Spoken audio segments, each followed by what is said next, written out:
doute, Jésus, je doute, longue est la route. Tu penses mes plaies, efface mes mets. Je t'aime.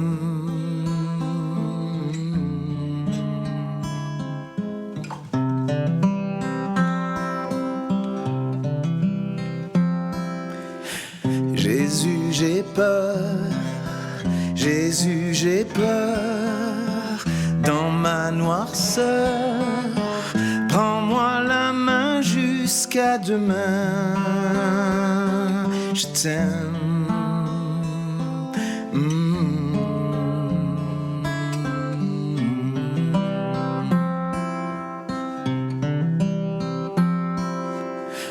Jésus, je vois autour de moi, garde ma foi devant l'horreur et nos malheurs.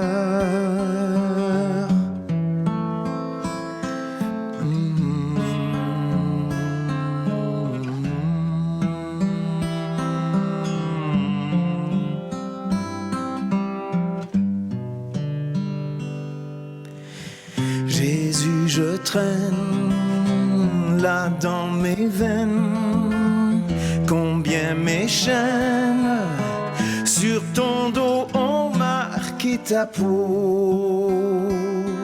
Je t'aime.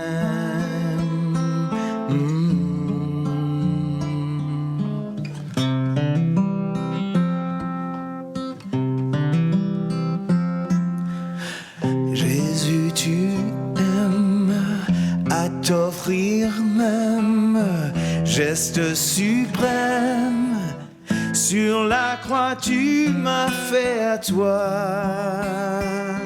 Je t'aime.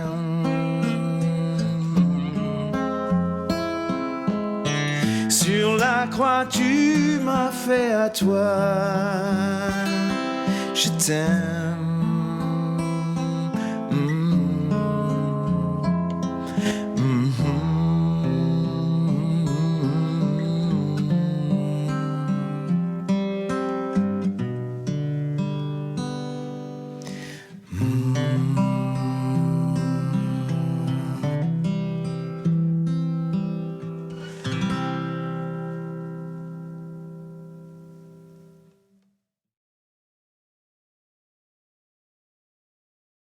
De personnes, environ.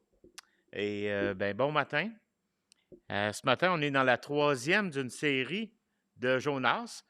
Bienvenue à l'Église du Havre. On est un beau dimanche ce matin. Hein? C'est le fun de se réveiller puis avoir de la chaleur sur le corps quand le soleil est là. Et on ne sait pas si ça va durer encore quelques jours, mais bon, on a connu des années plus chaudes dans les dernières années. Puis là, c'est ainsi, quand il arrive un 20 degrés et plus, on essaie de l'apprécier le plus possible. Et fait que profitez-en cet après-midi, après le message, pour profiter du beau temps de l'extérieur. On est dans une série qui s'intitule Le Dieu compatissant. Et on peut rajouter de Jonas parce que c'est selon le livre de Jonas. Et ce matin, on va regarder le chapitre 3 et ça va parler un peu plus d'une ville, une ville qui s'appelle Ninive. Et ce matin, ça s'appelle une ville à la dérive, pour rester dans le même thème. Et un des attributs de Dieu qui nous apporte le plus d'encouragement dans nos vies, c'est certainement celui de sa compassion. C'est un. Il y en a plusieurs. Hein? Dieu est comme un diamant au millier de facettes, si on veut prendre un exemple en image. Mais un de ces attributs de Dieu, c'est vraiment la compassion, de savoir comment il est compatissant envers nous. À plusieurs endroits dans les Écritures, il y a une phrase qui revient un peu. Hein? Ça revient comme un refrain réconfortant. On voit ça dans Psaume, par exemple, Psaume 103, 8 et 9, ça nous dit « L'Éternel est compatissant et avec sa compassion, qu'est-ce qu'il fait? Hein? Il fait grâce.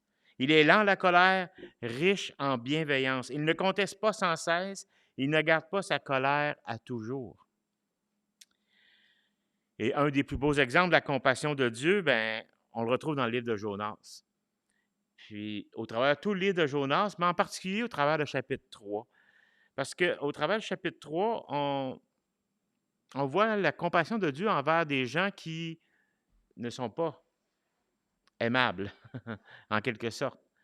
Si on se rappelle au chapitre 1, on avait au chapitre 1, verset 2, ça dit: Lève-toi, va à Ninive, la grande ville, et crie contre elle, car sa méchanceté est montée jusqu'à moi. Déjà, dans sa réputation, dans, dans la façon dont il était dirigé, et dans la façon de quel peuple c'était, il y avait une méchanceté qui sortait de cette nation-là. Et si on connaît un peu l'histoire, on se rappelle qu'il y a beaucoup de peuples, la Syrie, les Mèdes et les Perses, ont été des peuples quand même assez...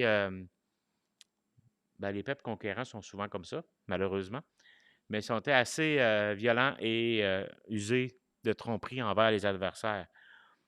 Et Ninive était une des capitales, tout dépendant dans quel moment de l'Empire c'était, là, mais de l'Assyrie. Assyrie, pas la Syrie. Nous sommes dans justement cette courte série sur le livre de Jonas et on est rendu au 3e chapitre. Le chapitre 1, on avait vu un peu les aventures d'un prophète qui se voit confier une mission dure à avaler. Va vers Ninive la grande, va vers l'ennemi de ton peuple, va vers une nation étrangère, va vers une nation qui est des colonisateurs envers vous, qui sont en train de vous envahir, de déporter votre peuple et tout ça. Et ce prophète, Jonas, il refuse d'obéir à Dieu, puis il fuit. Au lieu d'aller vers Ninive d'un bord, il va complètement vers l'autre bord, puis il s'en va vers le port le plus loin connu à l'époque, dans l'autre direction. Et il en subit les conséquences. Si sa mission était dure à avaler, lui s'est fait avaler par un grand poisson. Au chapitre 2, on a cette interaction entre Dieu et le prophète, après que le prophète lui ait imploré, ait souligné, ait demandé pardon même du fond du poisson. Et Dieu intervient pour le sauver. Le sauver de la noyade, premièrement, en envoyant un poisson, non pas pour le manger, mais pour le protéger. Jonas y passe 3 jours et 3 nuits. Et même un peu plus tard, on comprend que c'est une allusion à la mort de Christ et à sa résurrection. Jésus lui-même en fait part dans les Écritures. Mais le chapitre 2 se termine avec c'est le premier chapitre qui s'est fait envaler, mais le chapitre 2, il s'est fait vomir. Et Jonas a été vomi d'un grand poisson. Et ça démontre encore une fois l'intervention de Dieu à son égard, la compassion que Dieu a eue à l'égard de Jonas. Et ce matin, on va regarder ensemble le chapitre 3 qu'on va lire. Et ça nous décrit ici une ville à la dérive. Beaucoup de choses qu'on peut sortir au travers de ce chapitre 3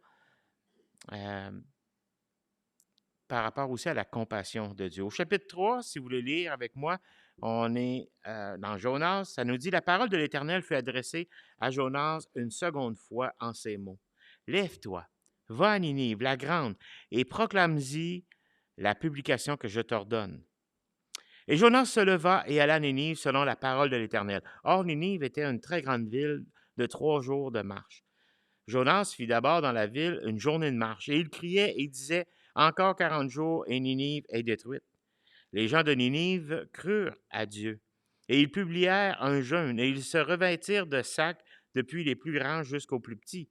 La chose parvint au roi de Ninive. Il se leva de son trône, ôta son manteau et se couvrit d'un sac et s'assit sur la cendre. Et il fit faire dans Ninive cette publication par ordre du roi et de ses grands: Que les hommes et les bêtes, les bœufs et les brebis ne goûtent de rien, ne pèsent point et ne boivent point d'eau. Que les hommes et les bêtes soient couverts de sacs, qu'ils crient à Dieu avec force et qu'ils reviennent de toutes leurs mauvaises voies et de leurs actes et des actes de violence dont leurs mains sont coupables. Qui sait si Dieu ne reviendra pas, ne se repentira pas, et s'il ne renoncera pas à son ardente colère, en sorte que nous ne périssions point. Dieu vit qu'ils agissaient ainsi et qu'ils revenaient de leur mauvaise voie. Alors Dieu se repentit du mal qu'il avait résolu de leur faire et il ne leur fit pas. Seigneur, au travers ces versets que nous avons lus et que nous allons étudier ensemble, Seigneur, que tu puisses ouvrir nos esprits, nos yeux, pour qu'on puisse saisir toute ta compassion. Mais également, Seigneur, l'implication de marcher à l'encontre de tes voies. De ce danger parfois que tu nous avertis, soit de la bouche de tes serviteurs, soit de par ta parole, soit de par ton esprit, Seigneur, mais qu'on puisse mettre en pratique, puis qu'on soit des auditeurs attentifs et non oublieux. Amen. Dans ces 10 versets qu'on vient de lire, on y retrouve la prédication de Jonas à Ninive. Et elle n'est pas très longue. 7 mots. La repentance on a aussi la repentance de toute la ville. Et aussi, je vais le mettre en guillemets, mais la repentance de Dieu envers Ninive. Une fois de plus, on voit que sa compassion est omniprésente dans ce texte. Dans les versets 1 à 4, on a justement cette prédication de Jonas. Dieu demeure patient. Il donne l'occasion, premièrement, à son prophète indigeste et récalcitrant de se reprendre et d'obéir. Dieu, c'est le créateur des cieux et de la terre. Et s'il est vraiment ce créateur des cieux et de la terre, ben, il nous dit qu'il est aussi celui qui a des élus parmi les nations. Il choisit son peuple. Il veut devenir aussi le Dieu des Ninivites, aussi incroyable que ça puisse être, en particulier pour les Hébreux. Il a tous les droits de toucher les cœurs. Les gentils comme les méchants, ou ceux qui se pensent gentils comme ceux qui se savent méchants. Si Jonas s'était enfui loin de la face de l'Éternel, cette fois, il accepte la mission puis il s'en va à Ninive. Puis on va s'apercevoir un peu plus dans le chapitre 4 pourquoi, entre autres, ce prophète décide de faire la mission. Mais Dieu l'utilise pareil dans sa compassion. Et il va selon la parole de l'Éternel, puis il décide d'y aller. Il a compris la leçon, puis il sait qu'il ne peut pas se cacher de Dieu. Il dit, je vais y aller. Son message est assez clair. Au lieu de crier comme Dieu lui avait demandé au premier chapitre, car la méchanceté de Ninive est montée jusqu'à moi, le message a changé. Dieu lui dit, va y faire la proclamation que je vais te dire. Et sans hésitation, Jonas se lève puis il va. À quel endroit était-il lorsqu'il a entrepris ce deuxième voyage vers Ninive? Ça, on l'ignore. On ignore même de quoi il avait l'air. Quelle était son apparence? On ignore même le laps de temps qui se passe entre le premier voyage, le vomissement du poisson de Jonas, et le moment où il décide de quitter pour aller vers la ville de Ninive, d'aller obéir à Dieu.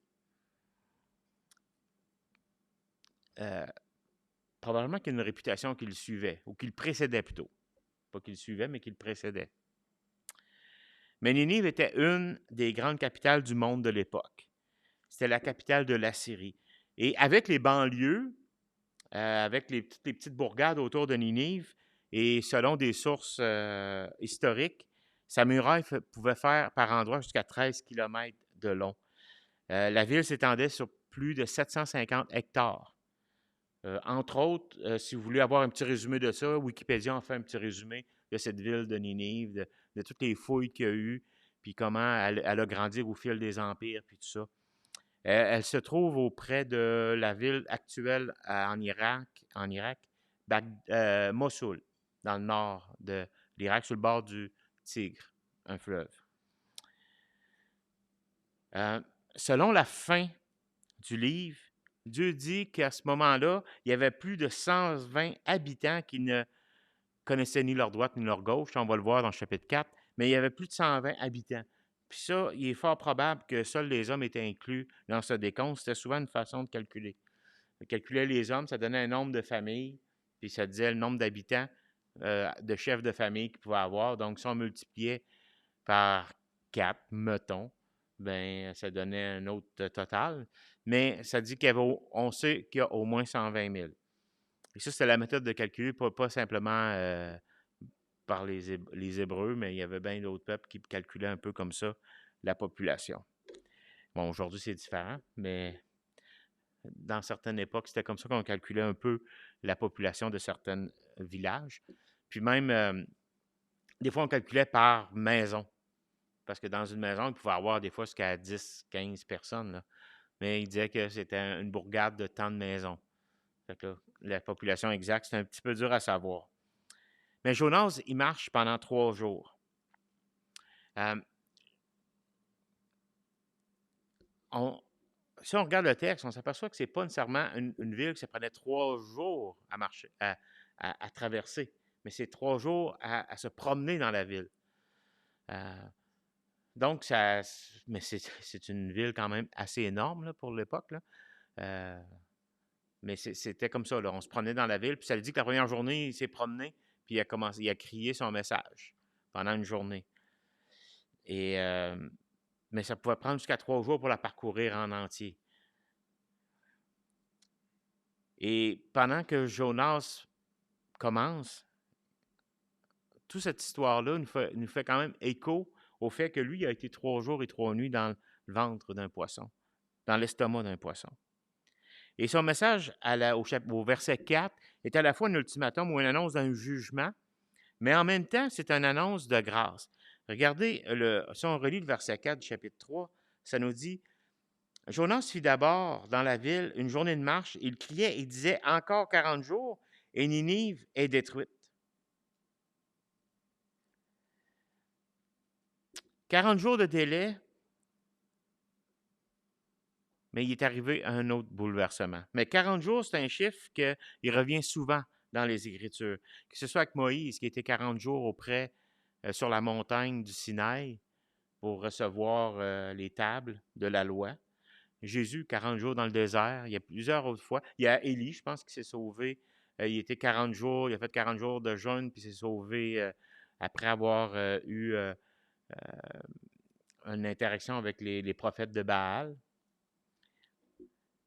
Mais 40 jours, c'était aussi suffisant pour abandonner ses mauvaises voies, pour se repentir sincèrement. C'était du temps qui était donné. C'est pas le message n'était pas comme vous allez le détruire dans 2 jours, dans 3 jours. C'est 40 jours. Hey, tu l'entends, vous allez l'entendre pendant 40 jours, mon message. Si le message de Jonas avait un peu changé par rapport à celui du chapitre 1, il en demeure pour moins que Dieu y révèle son cœur compatissant face à une nation en dérive comme Ninive. Face à une ville en dérive comme Ninive. Dieu ne peut supporter de voir cette nation perdue et séparée de lui pour l'éternité. Dans Ézéchiel 18, on trouve une grande vérité qui concerne le cœur de Dieu et sa compassion pour le pécheur. Ça dit ceci dans Ézéchiel 18, 21 à 23, dit « Si le méchant revient de tous les péchés qu'il a commis, s'il observe toutes mes lois et pratique la droiture et la justice, il vivra et il ne mourra pas. Toutes les transgressions qu'il a commises seront oubliées. Il vivra à cause de la justice qu'il a pratiquée. Ce que je désire, est-ce que le méchant meure, dit le Seigneur l'Éternel. N'est-ce pas qu'il change de conduite et qu'il vive? » Devant l'avertissement de Dieu, on ne peut pas y échapper. Même pour nous, il est écrit dans Hébreux 9, 27, « Et comme il est réservé aux hommes de mourir une seule fois, après quoi vient le jugement. » Ça ressemble un peu à cet avertissement. Hein? Si vous ne vous repentez pas, vous allez mourir. Vous allez venir en jugement. Puis attendez pas de dire, ben, on va m'arranger l'autre bord. Hein, on entend des fois cette expression-là. Ou encore, il y a des gens qui vont croire qu'on peut revenir puis un jour atteindre une certaine bonté dans certaines religions, puis venir je ne sais pas trop, je pense que c'est le nirvana au bout, là, ou peu importe. Puis il y en a d'autres qui disent, ben, je pense que je n'ai assez fait de bon, puis on m'a arrangé que le bonhomme rendu l'autre bord s'il y a de quoi. Mais ça nous dit dans Hébreux 9, 27, « Et comme il est réservé aux hommes de mourir une seule fois, après quoi vient le jugement. »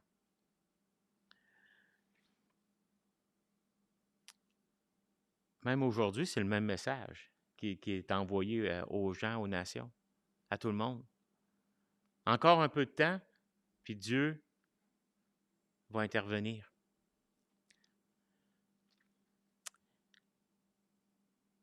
Dans Hébreu, ça nous dit, si vous entendez sa voix, n'endurcissez pas votre cœur.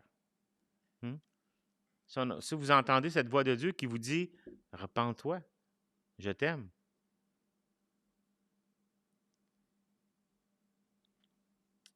Et c'est ce qui est arrivé à Ninive. Ils se sont repentis. Et c'est le deuxième point ce matin, à partir du verset 5 jusqu'à 9, ça nous parle de cette repentance de Ninive. Après une seule journée de marche dans Ninive, qui en prenait 3 à se promener dedans, là, il y a un miracle qui se produit. Les habitants écoutent. Ils sont saisis par le sérieux du message. Ils croient en Dieu, ils s'humilient. Et ça, c'est ce que veut dire l'expression se revêtir de sac. Est-ce que littéralement, ils ont mis des sacs puis c'était souvent une symbolique de lancer de la cendre au-dessus de leur tête ou de s'asseoir à l'entrée de leur maison où ils vont mettre la cendre. C'est très symbolique. Je ne sais pas, est-ce que tout le monde était habillé en sac, puis je ne sais pas, mais il y a toute cette expression symbolique derrière ça. Ils l'ont peut-être juste fait symboliquement, puis après ça, ben, ils attendaient ils étaient dans la contrition ensemble, hein? Mais ils proclament un jeûne. Et ils n'ont même pas attendu, la ville n'a même pas attendu que ce soit l'autorité qui le dise. Déjà, les gens dans Ninive, ils étaient déjà prêts à... Ils s'humiliaient déjà devant le message, devant Dieu, mais devant le message que Jonas leur apportait. Et ils sont convaincus que c'est Dieu qui parle par Jonas, du plus jeune au plus vieux, du plus pauvre au plus riche, toutes classes confondues. Et il y a 7 mots qui ont suffi pour bouleverser la ville. Encore 40 jours et Ninive sera détruite ou bouleversée. Et ça, c'est tout un contraste avec le bras de fer que Jonas avait eu un peu auparavant avec Dieu. Hein? Dieu lui demande de faire une mission, puis lui, qu'est-ce qu'il fait? Servir de bord, puis il va se cacher. On pourrait presque se demander si les gens de Ninive avaient déjà eu une certaine connaissance de Dieu, avaient déjà entendu parler de ce Dieu-là, du Dieu des Hébreux. Y avait-il eu des événements catastrophiques ou même politiques qui se seraient produits auparavant, puis qui avaient disposé leur cœur à recevoir la parole de Dieu par la bouche de Jonas? On ne sait pas. Est-ce qu'ils ont entendu parler de la promenade de Jonas dans le poisson avant qu'il arrive? Probablement. C'est une genre d'histoire que ça doit frapper l'imaginaire. Est-ce que l'apparence de Jonas avait changé? Est-ce qu'il avait un teint plus vert? Il avait commencé à être digéré? Je ne sais pas. Est-ce qu'il avait perdu ses cheveux? Tu sais, Jonas, on ne savait pas, là, ça faisait 3 jours dans le suc gastrique. Il ne devait pas être nécessairement très bronzé, mettons. Mais on ignore ces détails-là. Mais c'est sûr qu'il y a quelque chose qui arrivait avec Jonas. Le message, mais aussi, il avait entendu parler, un peu, là, il y a ce gars-là qu'on a entendu parler qui se serait fait vomir par un poisson. Puis il s'en vient nous dire que notre ville va être détruite. Et ça pourrait-tu être vrai? On sait toutefois que le roi, quand il entend parler qu'il y a ce prophète-là qui se promène, il est convaincu de pécher au point de se lever de son trône et de s'humilier.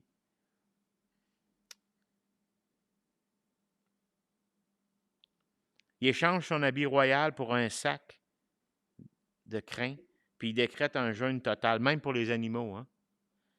Puis il appelle tous à la repentance au verset 8. Que les hommes et les femmes, que les hommes et les bêtes, ben les femmes aussi dans le fond, soient couverts de sacs et qu'ils crient à Dieu avec force et qu'ils reviennent tous de leur mauvaise voie et de leurs actes de violence dont leurs mains sont coupables. Il implore miséricorde de la part de Dieu. Tout ce qui est humainement possible a été fait pour épargner Ninive du jugement. Il n'exige pas le pardon de Dieu. C'est comme si la population savait qu'il était méchant, savait qu'il méritait ce jugement-là. Il n'essaye pas non plus d'amadouer un Dieu avec les richesses, de dire on va te construire un grand temple, tu vas avoir le plus bel emplacement en ville, Dieu. On va te faire une place là, on va faire venir tes prophètes, tes sacrificateurs, on va faire venir toute la gang. Vous allez voir, ça va être grandiose, là. Tu vas être le plus grand parmi tous les dieux.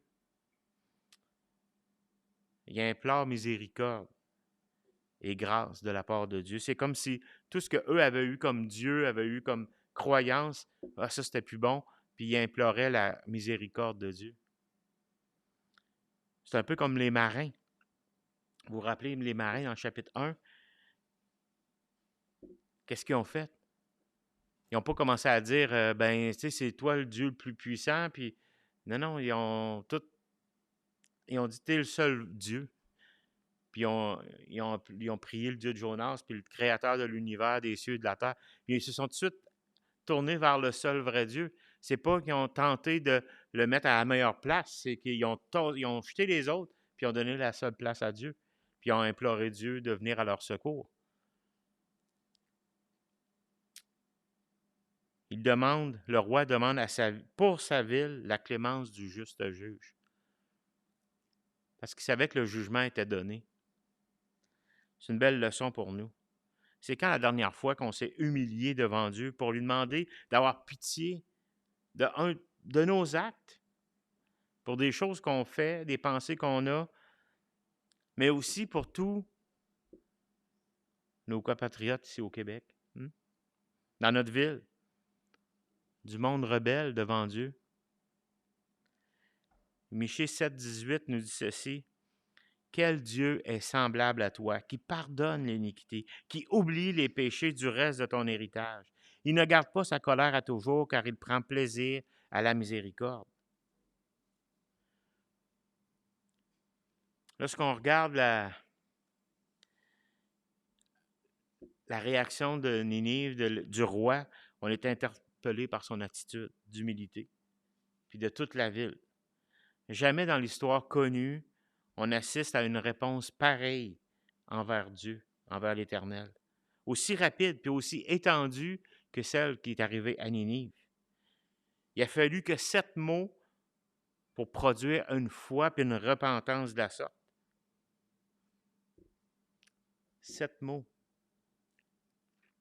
C'est pour ça que j'ai tendance à croire qu'eux en connaissaient un peu sur Dieu, n'avaient entendu parler, mais c'était peut-être un Dieu lointain pour eux, un Dieu d'un autre peuple. Puis tout d'un coup, oups, ce Dieu-là, il fait quelque chose de spécial avec un homme, puis cet homme-là s'en vient les avertir. Oh, c'est peut-être plus qu'un Dieu lointain, c'est un Dieu personnel. C'est un Dieu qui vient nous avertir, qui nous laisse même du temps, 40 jours avant de détruire la ville. On peut peut-être l'implorer. Si on est encore en vie aujourd'hui, c'est parce qu'on a encore du temps devant nous. Si tu n'as pas donné ta vie à Dieu, si tu n'as pas abandonné ta vie à Dieu, présentement, il n'est pas trop tard.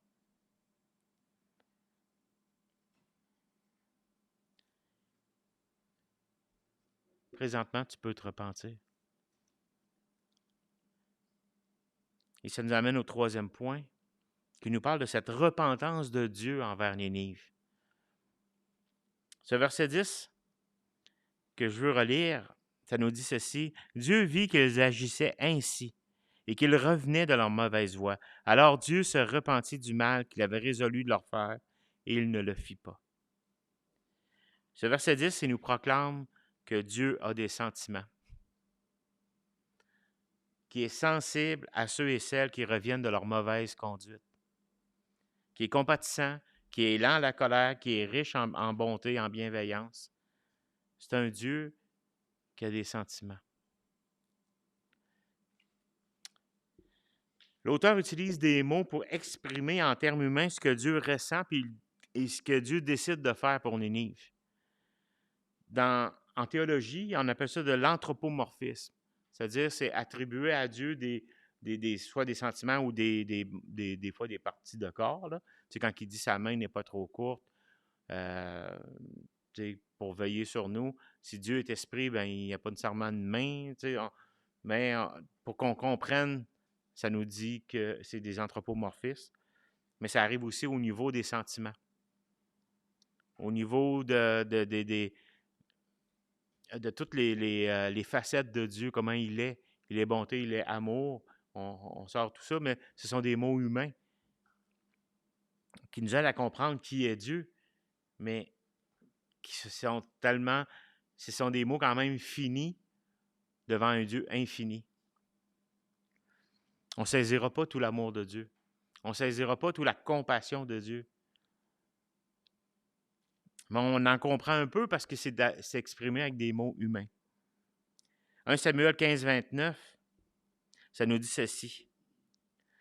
Celui qui est la force d'Israël ne ment point et ne se repent point, car il n'est pas un homme pour se repentir.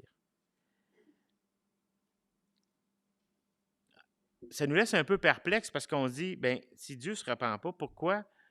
Et là, ça nous dit dans Jonas qu'il se repent.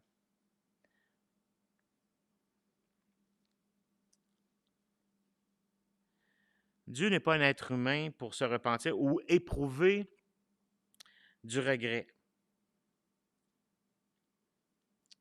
Pourtant, le terme qui semble employé ici dans Jonas semble indiquer justement que Dieu a regretté puis qu'il s'est repenti du mal qu'il voulait leur faire. Est-ce que Dieu est capricieux, indécis, il change d'idée comme il change de chemise? Hein? Comme des fois, il y en a qui vont dire, ben écoute, si on l'implore, on va finir par avoir ce qu'on veut. On peut réclamer des choses à Dieu parce qu'on peut le faire changer d'idée. Ses plans changent selon ses humeurs, ça veut dire qu'il ne serait pas fiable en quelque sorte. Aucunement. Dieu ne cherche pas la mort des pécheurs comme on en a lu tantôt, mais leur salut. Puis Dieu ne change pas sa façon d'agir envers telle et telle personne ou tel peuple et il les traite comme leurs péchés devraient être traités selon leurs actes. Et c'est pour ça, par exemple, que Dieu dit je ne l'ai pas mis en passage, mais Genèse 6.6, ça nous dit que Dieu a regretté d'avoir créé l'homme quand l'homme s'est détourné de lui. Ou encore quand il a établi Saül comme roi, 1 Samuel 15.10, ça nous dit que Dieu a regretté à cause des actes. Mais ce sont des expressions de sa tristesse et de sa colère devant le mal, devant la rébellion de ses créatures. On a un peu ce même sentiment-là des fois face à nos enfants. Non pas qu'on regrette de les avoir eus, mais ils vont faire des choses, puis pendant une fraction de seconde, on a ce sentiment de regret, tu sais. Mais c'est pas, tu sais, si on est des parents aimants, c'est pas un regret dans le sens que j'aurais vraiment pas dû les avoir. Non. Tu sais, ouais, malheureusement, il y a des êtres humains qui en viennent à ça. Mais normalement, quand tu es un bon parent, puis que ton enfant fait quelque chose, il y a quand même ce sentiment-là qui apparaît dans ton cœur de déception, de tristesse, même de colère par rapport au mal ou au choix de nos enfants, parfois. Mais Dieu, c'est un peu la même chose. Fait cette façon d'exprimer la rébellion de sa créature, puis leur mal qu'ils font, ben, il l'exprime comme ça, dans ses mots. On ne peut pas conclure que, comme nous le ressentons humainement, s'il avait pu recommencer, il aurait agi différemment.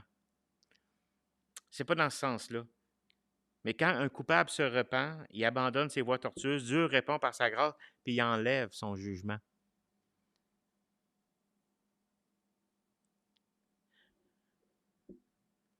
Oui, nos péchés, oui, nos actes de rébellion envers Dieu entraînent des conséquences. Et ils sont clairement annoncés dans la Bible. Hein? Car il est réservé à l'homme de mourir une seule fois, après quoi vient le jugement. Puis si on n'a rien voulu savoir de Dieu, quand on va arriver devant lui, ce jugement-là va faire qu'on va fléchir les genoux devant lui, puis on va accepter la justice que lui va accomplir. Mais si cette justice est accomplie en Christ, à cause qu'on a donné notre vie à Dieu, le jugement ne viendra pas. Le jugement va avoir été porté par Christ. Quand un coupable se repent et abandonne ses voies tortueuses, Dieu répond avec grâce et enlève son jugement. Ce qu'il a fait pour toi, pour moi, par la mort de son Fils à la croix, au calvaire, ben, il nous a pardonné toutes nos offenses par grâce. Et il s'est repenti du jugement qu'il avait annoncé contre nous. Donc, Dieu connaissait aussi le cœur des Ninivites. Il voulait pardonner une ville tout entière qui méritait le jugement. Il voulait voir, il pouvait voir aussi l'authenticité de leur repentance. Il sait discerner le vrai du faux. Et ce sont donc des termes qui nous décrivent en langage humain le cœur de Dieu, ce qu'on pourrait aucunement comprendre autrement. Comment comprendre un jugement, mais qui nous est ensuite enlevé, si ce jugement est sûr et certain, puis que Dieu enlève ce jugement? On dirait, ben, on peut le faire changer d'idée. Lorsqu'on lit que Dieu entendit, descend, se souvint de son peuple, il vit que, il y a plein d'expressions qui sont employées dans la Bible, puis ainsi de suite. Ce sont des verbes qui nous présentent Dieu dans son langage, dans un langage plutôt qu'on peut comprendre. Donc, lorsque Ninive se repent, Dieu suspend son jugement. Et au verset 4, on va voir aussi comment, au chapitre 4, on va voir comment Jonas a réagi à cette repentance de Ninive et à la compassion que Dieu a eue envers eux. Mais Dieu a la même compassion envers nous, a le même amour envers nous. Il ne tient pas, ça nous dit qu'il ne tient pas le coupable pour innocent, mais il pardonne aux repentants. Pourtant, quelqu'un qui se repent est aussi coupable. On peut avoir deux personnes qui font exactement le même geste, dans le même contexte, dans le même état d'esprit, mais qui, face au jugement, un va se repentir, puis va implorer le pardon, puis l'autre va dire « Je continue dans cette voie ». Pourtant, les deux sont coupables. Les deux ont commis le même acte. Mais Dieu pardonne à celui qui se repent. Pendant son ministère, quand on lui a demandé à Jésus de faire un miracle. Et Jésus a refusé. Les hommes demandaient, ah ouais, fais-nous un miracle, montre-nous que tu es le Messie. Il a refusé, puis il a fait référence à cette ville qu'est Ninive, à cette conversion qu'est Ninive. On a ça dans Matthieu 12. 12, 39 à 41, ça dit une génération méchante et adultère demande un miracle. Il ne lui sera donné d'autre miracle que celui du prophète Jonas. Car de même que Jonas fut 3 jours et 3 nuits dans le ventre du poisson, de même le Fils de l'homme sera 3 jours et 3 nuits dans le sein de la terre. Les hommes de Ninive se lèveront au jour du jugement avec cette génération et la condamneront parce qu'ils se repentirent à la prédication de Jonas. Et voici ici, il y a plus que Jonas. Si une leçon importante à retenir de Jonas 3, c'est bien que celle que Dieu est compatissant. Et il désire nous pardonner si on se repent de façon réelle et authentique. Mais il nous avertit du sérieux du jugement à venir. Et Dieu est prêt à suspendre ce jugement-là face à nous, à cause de Christ, à cause qu'il nous aime, à cause qu'il ne veut pas que le méchant périsse et meure. Hein? On avait lu ça dans Ézéchiel. Ce que Dieu désire, ce n'est pas que le méchant meure, mais c'est qu'il se le repente.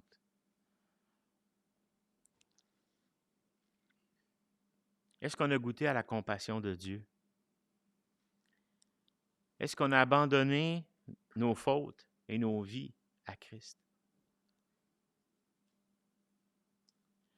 Parfois, ça va être comme Jonas. On s'est sauvé, on est parti dans une mauvaise direction, puis on est allé contraire de ce que Dieu nous avait demandé de faire ou d'aller. On part directement dans l'autre, mais Dieu a agi avec compassion avec son prophète. Mais parfois, c'est aussi parce qu'on est comme un habitant de cette ville de Ninive, qui vit, qui se complaît dans le mal, parce que tout autour de lui, c'est la même chose. Puis lorsque je dis mal, souvent, ça peut être, c'est pas nécessairement que tous les habitants de Ninive étaient ceux qui partaient avec des armes puis qui allaient couper des têtes. Il y en avait qui étaient des fermiers, il y en avait qui étaient des marchands, toutes sortes d'affaires. C'est une ville.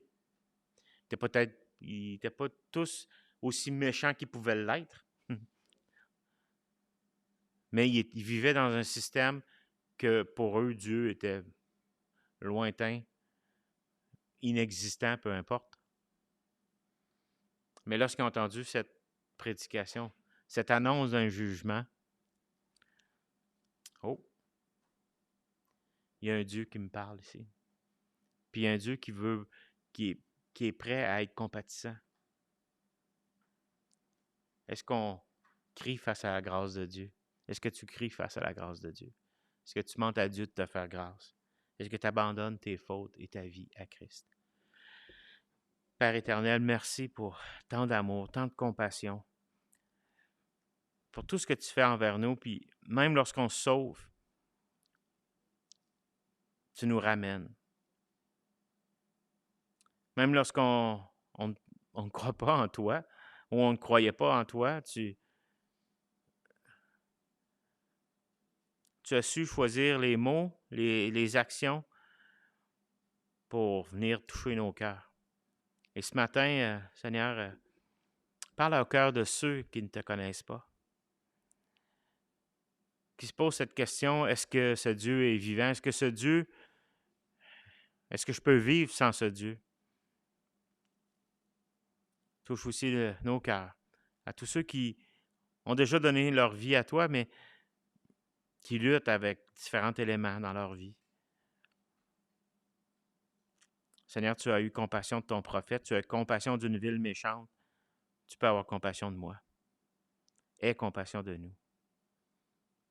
Merci encore pour ce message au travers cette histoire de Jonas. Comment tu es un Dieu compatissant, lent à la colère, riche en bonté envers tous ceux qui se tournent vers toi.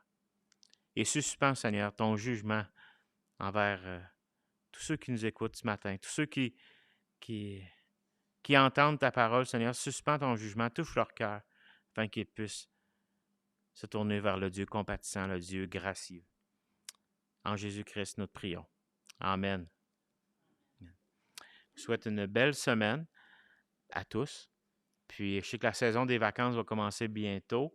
Donc, pour ceux qui vont partir en vacances dans les prochaines semaines ou garder une place pour Dieu dans vos vacances. Bonne semaine.